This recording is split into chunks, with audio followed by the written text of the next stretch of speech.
A lo largo de la historia criminal de Estados Unidos, pocos nombres han despertado tanto horror y fascinación como el de Theodore Robert Bundy. Conocido como Ted Bundy, este asesino serial estadounidense marcó un antes y un después en la comprensión del crimen serial en el siglo XX. Su historia es un laberinto de contradicciones. Un hombre encantador, educado, con futuro prometedor, que escondía detrás de una sonrisa carismática una mente calculadora, sádica y mortal. Este documental escrito narra, con detalle y rigor, los aspectos más relevantes de su vida, sus crímenes y el impacto sociocultural de su figura. Ted Bundy nació el 24 de noviembre de 1946 en Burlington, Vermont. Fue criado por sus abuelos, bajo la creencia inicial de que su madre era su hermana.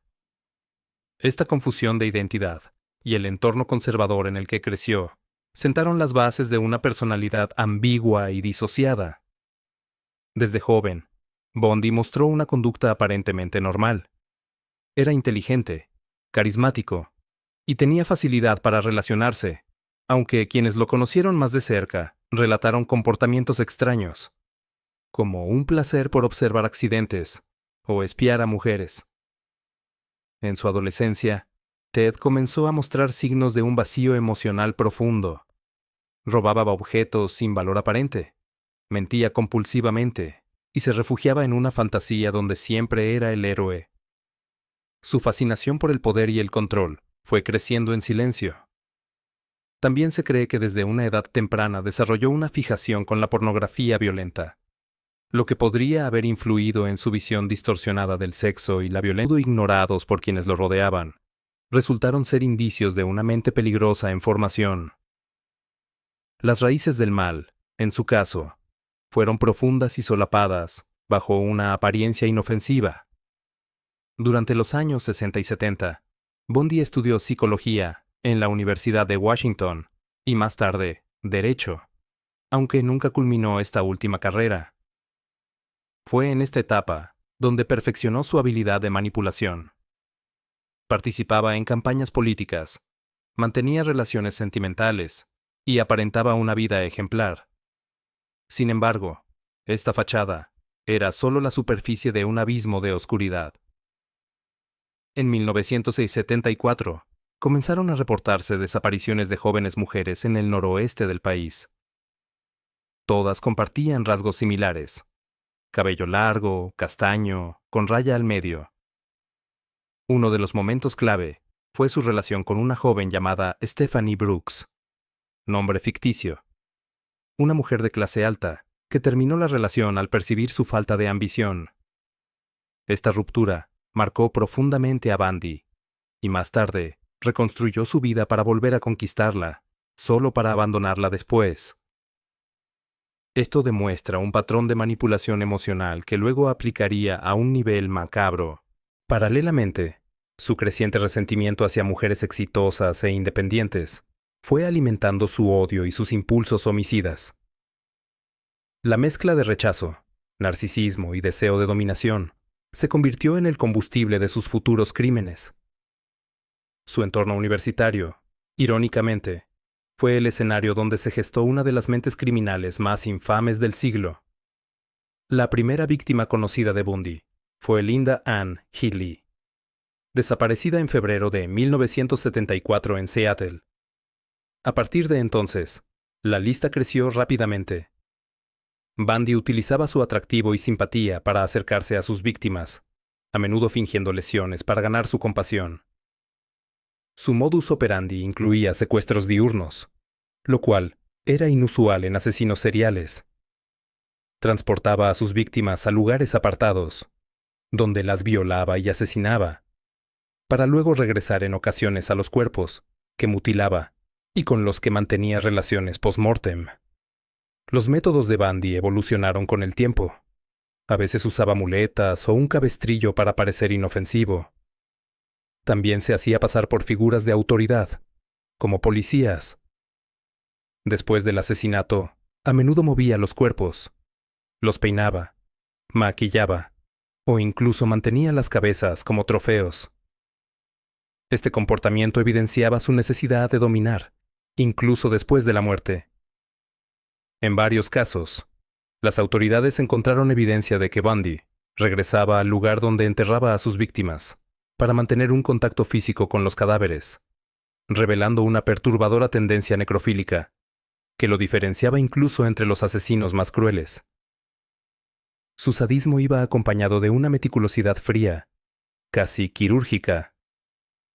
Entre 1974 y 1978, Bundy asesinó al menos a 30 mujeres, aunque se sospecha que el número real supera las 100.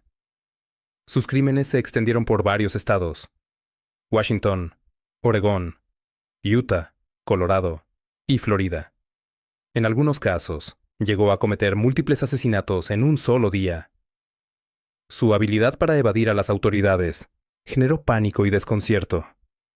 Finalmente, en 1975 fue arrestado por una infracción de tránsito, y en el registro de su automóvil se encontraron objetos sospechosos: esposas, una palanca, una máscara de esquí y cuerdas.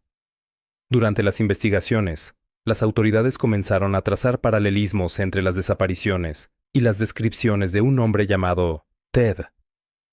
Una exnovia de Bundy incluso lo denunció a la policía, pero fue desestimado por su perfil aparentemente intachable. El sistema judicial no estaba preparado para identificar a un asesino serial con un rostro tan común y una historia tan limpia. La idea de que un asesino pudiera ser una figura respetable y carismática provocó una profunda crisis en las percepciones sociales sobre el crimen. Bundy aprovechó este escepticismo como su mejor disfraz. La confianza de la sociedad en la apariencia y la cortesía fue su arma más letal. Bundy fue encarcelado en Utah y posteriormente vinculado a varios crímenes en Colorado. En 1977 logró escapar de prisión en 2 ocasiones. En su primera fuga, saltó desde una biblioteca del tribunal. Fue recapturado una semana después. En la segunda, aserró parte del techo de su celda y se escapó, perdiendo varios kilos para caber en el hueco. Su huida duró más de 6 semanas y recorrió más de 3,000 kilómetros hasta llegar a Florida. Allí, en enero de 1978, cometió una de sus masacres más brutales en la residencia universitaria Chi Omega, donde mató a Lisa Levy y Margaret Bowman, y dejó gravemente heridas a otras 2 jóvenes.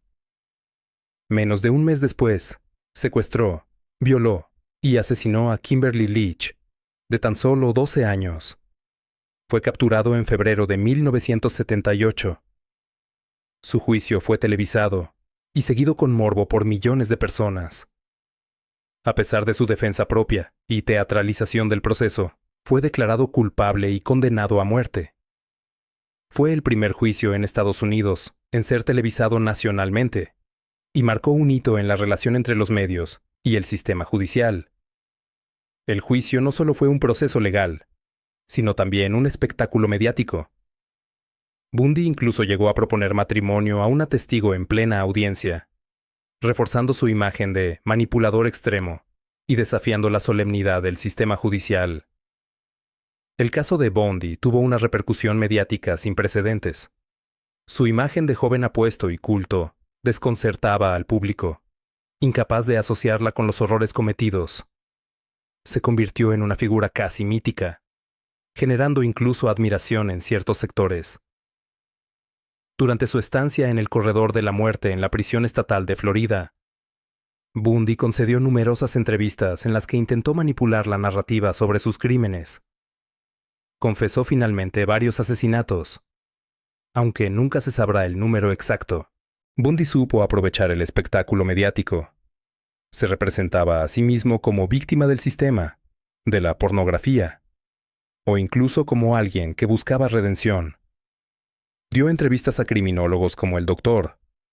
James Dobson, en las que argumentaba que el consumo de material sexualmente violento fue un factor en su conducta. Estas declaraciones, aunque controversiales, alimentaron debates sobre la responsabilidad social y la raíz del comportamiento violento. Su caso se convirtió en un catalizador para debates sobre salud mental, moralidad y justicia en la sociedad moderna. Fue también una lección sobre cómo los medios pueden construir monstruos fascinantes en lugar de simplemente exponer la verdad. Ted Bundy se convirtió en una marca cultural del horror moderno, un nombre que resuena mucho después de su muerte. En los días previos a su ejecución, Bundy colaboró con investigadores para ayudar a resolver casos abiertos, en un intento desesperado por retrasar su muerte. Su confesión final incluyó detalles macabros de necrofilia y violencia extrema. Describió cómo volvía a las escenas del crimen, usaba maquillaje para embellecer a los cadáveres y hablaba de ellos como si fueran objetos personales. A pesar de su supuesta cooperación, muchos expertos creen que Bundy nunca dijo toda la verdad. Manipulaba incluso en sus últimos días, ocultando información vital para mantener cierto control. Fue ejecutado en la silla eléctrica el 24 de enero de 1989. Afuera de la prisión, multitudes celebraron su muerte. La ejecución de Bundy fue vista como un cierre simbólico de una era marcada por el terror, pero también como una advertencia de que el mal no siempre es evidente. Incluso en sus últimos momentos, Bundy se aferró a su teatralidad, como si su vida hubiese sido un acto cuidadosamente ensayado. Su última mirada, desafiante, reflejaba no arrepentimiento, sino la certeza de haber dejado una marca imborrable. El caso de Ted Bundy tuvo un profundo impacto en la criminología, el periodismo y la cultura popular. Dio pie a estudios sobre psicopatía, perfiles criminales y nuevos métodos de investigación forense. También evidenció fallos en el sistema judicial estadounidense, que permitió sus fugas y retrasó su detención. Hoy, Bundy es un caso de estudio recurrente, no solo por sus crímenes, sino por la forma en que manipuló a la sociedad. Se ha convertido en un ejemplo clásico de psicopatía narcisista. Carecía de empatía, mostraba un encanto superficial y una necesidad constante de control. También planteó preguntas sobre el rol de los medios, que muchas veces romantizaron su figura. Varias películas, libros y documentales han intentado retratarlo, algunos con precisión, otros con una peligrosa fascinación.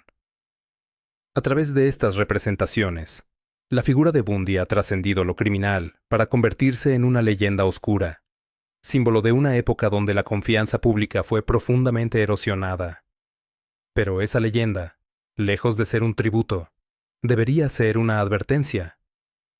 Comprender a Bundy es comprender una grieta en la sociedad misma. La historia de Ted Bundy es un recordatorio escalofriante de que el mal puede vestirse de normalidad. Su legado, más allá del horror, dejó enseñanzas cruciales sobre la naturaleza humana, la prevención del crimen y los peligros de idealizar a los monstruos. La figura de Bundy persiste como un espectro del pasado, una advertencia de lo que puede ocurrir cuando el mal se esconde tras una sonrisa perfecta. Comprenderlo es una forma de evitar repetir errores y de mantener viva la memoria de las víctimas. Para muchas de las familias de las víctimas, Bundy no es una figura fascinante, sino un trauma sin fin. Algunos de sus crímenes siguen sin esclarecerse por completo. Este epílogo busca dar voz a quienes rara vez aparecen en los titulares, los que quedaron atrás. Madres, hermanas, amigas que aún recuerdan a las mujeres arrebatadas. Porque detrás del mito había vidas truncadas. La historia de Bundy, más allá de los libros y las pantallas, es una herida abierta en la historia criminal de Estados Unidos. Comprenderla no es admirarla, es, más bien, una forma de recordar que el verdadero monstruo no siempre se esconde en la oscuridad. A veces, camina entre nosotros, con traje y corbata, sonriendo. Su historia no debe ser glorificada, sino contada con respeto por las vidas que destruyó. En esa memoria colectiva reside la justicia que el tiempo no siempre alcanza a dar.